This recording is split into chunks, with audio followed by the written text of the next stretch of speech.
ಈಗ ಮುತಾಲಿಕ್ ಅವರು ಮಂಡ್ಯಕ್ಕೆ ಹೋಗ್ತಾ ಇದ್ರು, ಹಿಂದೂಗಳನ್ನ ಯಾರ್ಯಾರು ಅರೆಸ್ಟ್ ಆಗಿದ್ರು ಅವ್ರನ್ನ ಭೇಟಿ ಆಗತ್ತು. ಬಟ್ ಜಿಲ್ಲಾಡಳಿತ ಮತ್ತೆ ಪೊಲೀಸರು ಈಗ ವಿರೋಧ ವ್ಯಕ್ತಪಡಿಸ್ತಿದ್ದಾರೆ. ಅವ್ರಿಗೆ ಅಕ್ಟೋಬರ್ 5ನೇ ತಾರೀಕುವರೆಗೂ ನಿಷೇಧ ಹೇರಿದೆ. ಹೌದು ನೋಡಿ, ಈಗ ಮೊನ್ನೆ ಗಣಪತಿ ಹಬ್ಬದ ಟೈಮಲ್ಲಿ ಏನಲ್ಲಿ ಗಲಾಟೆ ಆಯಿತು, ಏನು FIR ಆಯಿತು, ಅಲ್ಲಿ ಯಾರು ಬಂಧಿತರಾಗಿದ್ದರು ನಮ್ಮ ಹಿಂದೂ ಹುಡುಗರು, ಅವ್ರನ್ನ ಮಾತನಾಡಿಸಿ ಧೈರ್ಯವನ್ನು ತುಂಬೋಣ, ಸಾಂತ್ವನ ಹೇಳೋಣ ಅಂಥೇಳಿ ಇವತ್ತು ನಮ್ಮ ರಾಷ್ಟ್ರೀಯ ಅಧ್ಯಕ್ಷರು ಶ್ರೀರಾಮ್ ಸೇನೆಯ ಸಂಸ್ಥಾಪಕರಾದಂಥ ಶ್ರೀ ಪ್ರಮೋದ್ ಜಿ ಮುತಾಲಿಕ್ರವರು ಮಂಡ್ಯ ಕಡೆ ಹೊರಟಿದ್ದರು. ಈಗ ನಮಗೆ ಅಲ್ಲಿಂದ ಫೋನ್ನಲ್ಲಿ ಕರೆ ಬಂತು, ಮಂಡ್ಯ ಜಿಲ್ಲೆಯ ಆಡಳಿತ ಏನಿದೆ ಮುತಾಲಿಕರಿಗೆ ಇವತ್ತು ನಿರ್ಬಂಧ ಹೇರಿದ್ದೀವಿ ಅಂತ ಹೇಳಿ. ನೀವು ಒಂದು ದಿನಕ್ಕೆ ನಿರ್ಬಂಧವನ್ನು ಹೇರ್ಬೋದು, ಒಂದು ವಾರಕ್ಕೆ ನಿರ್ಬಂಧವನ್ನು ಹೇರ್ಬೋದು, ಆದರೆ ಸಮಸ್ತ ಹಿಂದೂ ನಾಗರಿಕರು ಮತ್ತು ಹಿಂದೂ ಪ್ರೇಮಿಗಳು ಮತ್ತು ಹಿಂದೂ ಕಾರ್ಯಕರ್ತರು ಯಾರಿದ್ದಾರಲ್ಲ ಅವರೆಲ್ಲರ ಹೃದಯದಲ್ಲಿ ಮುತಾಲಿಕರಿದ್ದಾರೆ. ಅಲ್ಲಿ ನೀವು ನಿರ್ಬಂಧ ಹೇರೋಕ್ಕಾಗೋದಿಲ್ಲ. ನಮ್ಮ ರಾಜ್ಯದಲ್ಲಿ ಕಾಂಗ್ರೆಸ್ ನೇತೃತ್ವದ ಸಿದ್ದರಾಮಯ್ಯನವರ ಸರ್ಕಾರ ಇದೆ ಅಂಥೇಳಿ ನಮಗೇನು ಅನ್ನಿಸ್ತಾ ಇಲ್ಲ. ನಮ್ಗೆ ಅನ್ನಿಸ್ತಾ ಇದೆ ಸಿದ್ದರಾಮಯ್ಯನವರ ನೇತೃತ್ವದಲ್ಲಿ ಇಲ್ಲಿ ಆಲ್ ಇಂಡಿಯಾ ಮಜ್ಲಿಸೆ ಇತ್ತೆಹಾದುಲ್ ಮುಸ್ಲಿಮೀನ್ ಪಕ್ಷ ಅಂದರೆ ಅಸಾದುದ್ದೀನ್ ಒವೈಸಿ ಅವರ ಕಸಿನ್ ಬ್ರದರೋ ಅಥವಾ ಅವರ ಅಣ್ಣ ತಮ್ಮದಿರು ಯಾರೋ ಸಿದ್ದರಾಮಯ್ಯನವರ ಇಟ್ಕೊಂಡು ಸರ್ಕಾರವನ್ನು ನಡೆಸ್ತಾ ಇದ್ದಾರೆ ಅಂತೇಳಿ ನಮ್ಗೆ ಅನ್ನಿಸ್ತಾ ಇದೆ. ಈ ಮಾತನ್ನು ಹೇಳೋದಕ್ಕೆ ನಮಗೆ ನೋವಾಗುತ್ತೆ, ಆದರೆ ಅದು ಸತ್ಯಾಂಶವೂ ಸಹ ನಿಜ. ಅದು ಈಗ ನಮ್ಮ ಮುತಾಲಿಕರು ಈ ದೇಶದ ಒಬ್ಬ ತೆರಿಗೆದಾರ, ಈ ದೇಶದ ನಾಗರಿಕ, ಈ ದೇಶದ ಮತದಾರ. ಅವ್ರಿಗೆ ನೀವು ಪದೇ ಪದೇ ನಿರ್ಬಂಧ ಹೇರ್ತಾ ಹೋಗ್ತಾ ಇತ್ತು ಅಂದರೆ ನೀವೇನು ಮಾಡ್ತಿದ್ದೀರಿ? ಸೆಕ್ಯುಲರಿಸಮ್ ಅನ್ನೋ ಹೆಸರಿನಲ್ಲಿ ಕ್ರೈಸ್ತರಿಗೆ ಮತ್ತು ಮುಸಲ್ಮಾನರಿಗೆ ಸಿಹಿ ತಿಂಡಿಗಳನ್ನು ಮತ್ತು ಬಿರಿಯಾನಿಯನ್ನು ಅವ್ರ ಬಾಯಿಗೆ ತುಂಬಿಸಿ ಇದೇ ಸೆಕ್ಯುಲರಿಸಮ್ ಅನ್ನೋ ಹೆಸರಲ್ಲಿ ಹಿಂದೂಗಳ ಬಾಯಲ್ಲಿ ಮಣ್ಣನ್ನು ಹಾಕಕ್ಕೆ ಹೊರಟಿದ್ದೀರಿ. ಈ ರಾಜ್ಯದ ಮತದಾರರನ್ನು ನಾನು ಇಚ್ಛೆಪಟ್ಟು ಕೇಳ್ತೀನಿ, ಪುಕ್ಸಟ್ಟೆಗಳಿಗೆ ಆಸೆ ಪಟ್ಟು ಪುಕ್ಸಟ್ಟೆ ಸರ್ಕಾರವನ್ನು ತಂದ್ರಲ್ಲ, ಈಗ ನಿಮಗೆಲ್ಲ ನೆಮ್ಮದಿ ಆಗಿದೆಯಾ?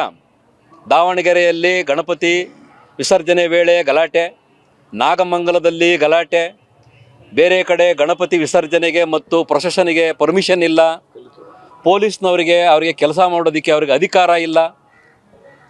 ಒಂದು 20 ಜನ ಹಿಂದೂಗಳನ್ನ ಹಿಡಿದು ಕೇಸ್ ಹಾಕಾಯ ಅಂದರೆ ಪೊಲೀಸವ್ರು ಏನೂ ಮಾಡೋಕ್ಕಾಗಲ್ಲ. ಅವರು ಅವರ ಪೊಲಿಟಿಕಲ್ ಬಾಸ್ಗಳ ಹೆಸರುಗಳನ್ನು ಇಟ್ಕೊಂಡು ಅವರು ಕೇಳಬೇಕಾಗುತ್ತೆ ಅವರ ಆದೇಶಗಳನ್ನು.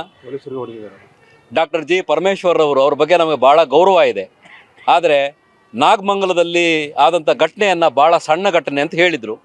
ಅದೇ ಪೆಟ್ರೋಲ್ ಬಾಂಬನ್ನು ಅವರ ಮಕ್ಕಳಿಗೋ ಅವರ ಮೊಮ್ಮಕ್ಕಳಿಗೋ ಅಥವಾ ಅವರ ರಿಲೇಷನ್ಸ್ಗೋ ಯಾರಿಗಾರ ಹಾಕಿ ಮೈ ಒಂದು 0.5% 3/4% ಬೆಂದೋಗಿದ್ದಿದ್ರೆ ಅವತ್ತು ಹೇಳ್ತಿದ್ರಾ ಡಾಕ್ಟರ್ ಜಿ ಪರಮೇಶ್ವರ್ ಅವರು ಅದು ಭಾಳ ಸಣ್ಣ ಘಟನೆ ಅಂಥೇಳಿ?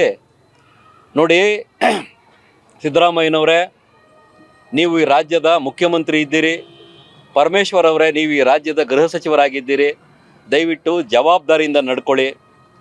ನಮ್ಮ ಹಿಂದಿನ ದೇಶದ ಪ್ರಧಾನಮಂತ್ರಿಗಳಾದಂಥ ವಾಜಪೇಯಿ ಅವರು ಯಾವಾಗಲೂ ಒಂದು ಮಾತು ಹೇಳ್ತಿದ್ರು, ಅಧಿಕಾರಕ್ಕೆ ಯಾರೇ ಬಂದರೂ ಸರಿ ಕಾನೂನಿಗೆ ಗೌರವವನ್ನು ಕೊಡಬೇಕು, ಸಾಂವಿಧಾನಿಕವಾಗಿ ನಡ್ಕೋಬೇಕು, ರಾಜಧರ್ಮವನ್ನು ಪಾಲಿಸಬೇಕು ಅಂತ ಹೇಳಿ. ನಿಮಗೇನಾದರೆ ಕಿಂಚಿತ್ತು ಮಾನ ಮರ್ಯಾದೆ ಅನ್ನೋದಿದ್ದರೆ ನೀವು ರಾಜಧರ್ಮವನ್ನು ಪಾಲಿಸಿ.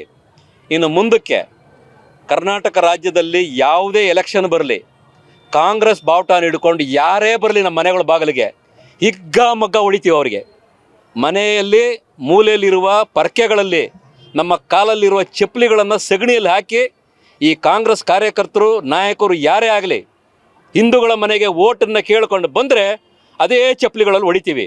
ಈ ಮಾತನ್ನು ನಾನು ಹೇಳಬಾರ್ದು. ನಾವು ಒಂದು ದೊಡ್ಡ ಸಂಘಟನೆಯಲ್ಲಿ ಕೆಲಸ ಮಾಡ್ತಾ ಇದ್ದೇವೆ, ನಾವು ಧರ್ಮದ ಆಧಾರದಲ್ಲಿ ನಡ್ಕೋಬೇಕು, ಸಾಂವಿಧಾನಿಕವಾಗಿ ನಡ್ಕೋಬೇಕು ಅಂದರೆ ನಮ್ಮ ಮಾತಿಗೆ ಮನ್ನಣೆ ಇಲ್ಲ, ನಮ್ಮ ಮಾತಿಗೆ ಬೆಲೆ ಇಲ್ಲ. ನಿಮಗೇನಾದರೆ ಮುಸಲ್ಮಾನರ ಮೇಲೆ ಅಷ್ಟೊಂದು ಪ್ರೀತಿ ಇದ್ದರೆ ನೀವು ಮಸೀದಿಗೆ ಹೋಗಿ ಸುನ್ನತ್ ಮಾಡಿಸ್ಕೊಂಡು ಸ್ಕಲ್ಪ್ ಕ್ಯಾಪ್ ಹಾಕ್ಕೊಂಡು ನೀವು ಮದರಸಗಳಿಗೆ ಹೋಗಿ. ಮುಖ್ಯಮಂತ್ರಿಗಳೇ, ನಮ್ದೇನು ಬೇಜಾರಿಲ್ಲ. ಕ್ರೈಸ್ತರಿಗೆ ನೀವು ಅಷ್ಟೊಂದು ಪ್ರೀತಿಸೋದಾದರೆ ಪಾದ್ರಿ ವೇಷ ಹಾಕ್ಕೊಂಡು ಶಿಲುಬೆ ಹಾಕ್ಕೊಂಡು ನೀವು ಚರ್ಚ್ಗಳಿಗೆ ಹೋಗಿ, ನಾವು ಬೇಡ ಅನ್ನಲ್ಲ. ನಾನು ಈ ರಾಜ್ಯದ ನಾಗರಿಕರು, ಅದರಲ್ಲಿ ವಿಶೇಷವಾಗಿ ಮತದಾರರಲ್ಲಿ ಮನವಿ ಮಾಡ್ತಾ ಇದ್ದೀನಿ, ಇನ್ನು ಮುಂದಕ್ಕೆ ಈ ರೀತಿಯಾದಂತಹ ದುಷ್ಟ ಜಿಹಾದಿಗಳ ಸರ್ಕಾರವನ್ನು ಯಾವುದೇ ಕಾರಣಕ್ಕೂ ನೀವು ಅಧಿಕಾರಕ್ಕೆ ತರಬೇಡಿ. ನಿಮ್ಮನ್ನು ನೀವು ಒಡಿಸ್ಕೊಳ್ಳೋದಕ್ಕೆ, ನಿಮ್ಮ ಬಾಯಿಗೆ ಮಣ್ಣು ಹಾಕ್ಸ್ಕೊಳ್ಳೋದಕ್ಕೆ JCBಯನ್ನು ನೀವೇ ತರ್ತಿದ್ದೀರಿ. ಈ ರಾಜ್ಯದ ಮತದಾರರು ನೀವು ಒಂದು ಸಾರಿ ತಪ್ಪು ಮಾಡಿದ್ದೀರಿ, ಪುಕ್ಸಟ್ಟೆ ಆಸೆಗೆ ಬದ್ದು ನೀವು ಪ್ರಬುದ್ಧರಾಗಿದ್ದೀರಿ. ದಯವಿಟ್ಟು ನನ್ನ ಮಾತನ್ನು ಕೇಳಿ, ಬೇರೆ ಬೇರೆ ಹಿಂದೂ ಸಂಘಟನೆಗಳ ಮಾತನ್ನು ಕೇಳಿ, ಈ ರೀತಿಯಾಗಿ ವರ್ತನೆ ಮಾಡುವಂಥ ಸರ್ಕಾರಗಳನ್ನು ಇನ್ನು ಮುಂದಕ್ಕೆ ನಾವು ಅಧಿಕಾರಕ್ಕೆ ತರೋದು ಬೇಡ. ಸರ್, ಹಿಂದುಗಡೆ ಮುತಲಿಬಿ ಹೇಳಿದ್ರು, ಕಾಂಗ್ರೆಸ್ ಅಧಿಕಾರಕ್ಕಿಂತ ಬಿಜೆಪಿ ಅಧಿಕಾರದಲ್ಲೇ ನನ್ನ ಮೇಲೆ ಹೆಚ್ಚು FIR ಆಗಿದೆ ಅಂತ. ಕಾಂಗ್ರೆಸ್ ಎಲ್ಲೋ ಕಡೆ ಒಂದು ಸಮುದಾಯ ಅಂತ ನೀವು ಹೇಳಿದ್ರಿ, ಆದ್ರೆ ಹಿಂದೂ ಪರ ಇದ್ದೀವಿ ಅಂತ ಹೇಳ್ಕೊಳ್ಳೋ ಪಕ್ಷಗಳು ಕೂಡ ಈ ವಿಚಾರದಲ್ಲಿ ಜಾಸ್ತಿ ತಲೆ ಕೆಡಿಸ್ಕೊಂತಿಲ್ಲ, ಬೇಕಾಬಿಟ್ಟಿಯಾಗಿ ಹೇಳಿಕೆ ಕೊಡ್ತಾ ಇದ್ದಾರೆ. ನೋಡಿ, BJPಯವರು ನಾವೇ ರಾಮನನ್ನು ತಂದಿದ್ದು, ಕೃಷ್ಣನ ಪರವಾಗಿ ನಾವೇ ಹೋರಾಟ ಮಾಡಿದ್ದು, ಕಾಶಿಯ ಜ್ಞಾನವ್ಯಾಪಿ ಮಂದಿರದ ಬಗ್ಗೆ ನಾವೇ ಹೋರಾಟ ಮಾಡ್ತಿರೋದು ಅಂತ ಹೇಳಿ ಒಂದು ಸಾಕಷ್ಟು ಸಮಯದಲ್ಲಿ ವಾಜಪೇಯಿ ಅವರಿರೋ ಕಾಲದಲ್ಲಿ ಹಿಂದೆ ಸರಸಂಘ ಚಾಲಕರಾಗಿದ್ದಂಥವರು ಸುದರ್ಶನ್ ಅವರಿರೋ ತನಕ ಅದು ಸರಿಯಾಗೇ ನಡೀತಿತ್ತು. ಯಾಕೋ ಈಗ BJPಯವ್ರಿಗೂ ಅಷ್ಟೇ, ರಾಷ್ಟ್ರೀಯ ಸ್ವಯಂ ಸೇವಕದ ಸಂಘದವ್ರಿಗೂ ಅಷ್ಟೇ, ಯಾಕೋ ಅವ್ರಿಗೂ ಈಗ ಮುಸಲ್ಮಾನರ ಮೇಲೆ ಭಾಳ ವಿಶೇಷವಾದಂಥ ಪ್ರೀತಿ ಹುಟ್ಕೊಂಡಿದೆ. ಐತಿಹಾಸಿಕ ಮಸೀದಿಗಳಲ್ಲಿ ಹೊಸ ಶಿವಲಿಂಗಗಳನ್ನು ಹುಡುಕಬೇಡಿ ಅಂತ ಹೇಳಿ ಇದೇ ನಮ್ಮ ಮೋಹನ್ ಮಧುಕರ್ ಭಾಗವತರವರು ಹೇಳಿದರು. ಅದನ್ನು ಯಾವ ಕಾಂಟೆಕ್ಸ್ಟಲ್ಲಿ ಹೇಳಿದ್ರೋ ಗೊತ್ತಿಲ್ಲ. ದೆಹಲಿಯಲ್ಲಿ ಸುನ್ನಿ ಮುಸ್ಲಿಮ್ಗಳ ಯಾರು ಪ್ರತಿನಿಧಿ ಇದ್ದಾರೆ, ಶಾಹಿ ಇಮಾಮ್, ಅವರ ಜೊತೆ 4-5 ಸಾರಿ ಕ್ಲೋಸ್ ಡೋರ್ ಮೀಟಿಂಗನ್ನು ಸಹ RSS ಸರಸಂಘ ಚಾಲಕರು ಮಾಡಿದ್ದಾರೆ. ಅದರ ಬಗ್ಗೆ ನಿಮಗೇನಾದ್ರು ಡೌಟ್ ಇದ್ದರೆ ಮಾಧ್ಯಮದವ್ರಿಗೆ ನೀವು ಅವರನ್ನೇ ಕೇಳಿ ಸ್ಪಷ್ಟಪಡಿಸ್ಕೊಳ್ಳಿ. ನಾವು ಹಿಂದೂಗಳು ನಮ್ಮ ಹೋರಾಟವನ್ನು ನಾವೇ ಮಾಡಬೇಕಾಗಿದೆ. ಯಾವ ಯಡಿಯೂರಪ್ಪನೂ ಬರಲ್ಲ, ಯಾವ CT ರವಿನೂ ಬರಲ್ಲ, ಯಾವ ಅಶೋಕನೂ ಬರಲ್ಲ ನಮ್ಮ ಪರವಾಗಿ. ಕಾಂಗ್ರೆಸ್ನವರು ಅವರು ಓಪನ್ ಆಗಿ ಡಿಕ್ಲೇರ್ ಮಾಡಿದ್ದಾರೆ, ನಾವು ಸಾಬಿಗಳು, ಜಟ್ಕಾ ಸಾಬಿಗಳು ಅಂತ ಅವರು ಡಿಕ್ಲೇರ್ ಮಾಡ್ಕೊಂಡ್ಬಿಟ್ಟಿದ್ದಾರೆ. BJPಯವರು ಹಿಂದೂಗಳ ಪರ ನಾವಿದ್ದೀವಿ, ಹಿಂದೂಗಳ ಪರ ನಾವಿದ್ದೀವಿ ಅಂತ ಹೇಳಿ ಹಿಂದೂಗಳ ಮೇಲೆ ಅತೀ ಜಾಸ್ತಿ ಕೇಸ್ ಹಾಕಿರೋದೇ BJPಯವರು. ಪ್ರಮೋದ್ ಜಿ ಮುತಾಲಿಕ್ರವರಿಗೆ ಫೈರ್ ಆರ್ಮ್ ಲೈಸೆನ್ಸನ್ನು ರಿನ್ಯೂ ಮಾಡಿ ಕೊಟ್ಟಿರಲಿಲ್ಲ.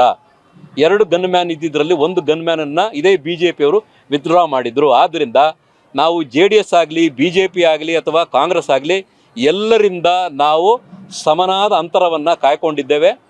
ನಮ್ಮ ಹೋರಾಟ ಹಿಂದೂ ರಾಷ್ಟ್ರ ಅಷ್ಟೇ. ಹಿಂದೂ ರಾಷ್ಟ್ರದ ನಿರ್ಮಾಣ ಆಗಬೇಕು, ಅಷ್ಟೇ ನಮ್ಮ ಉದ್ದೇಶ.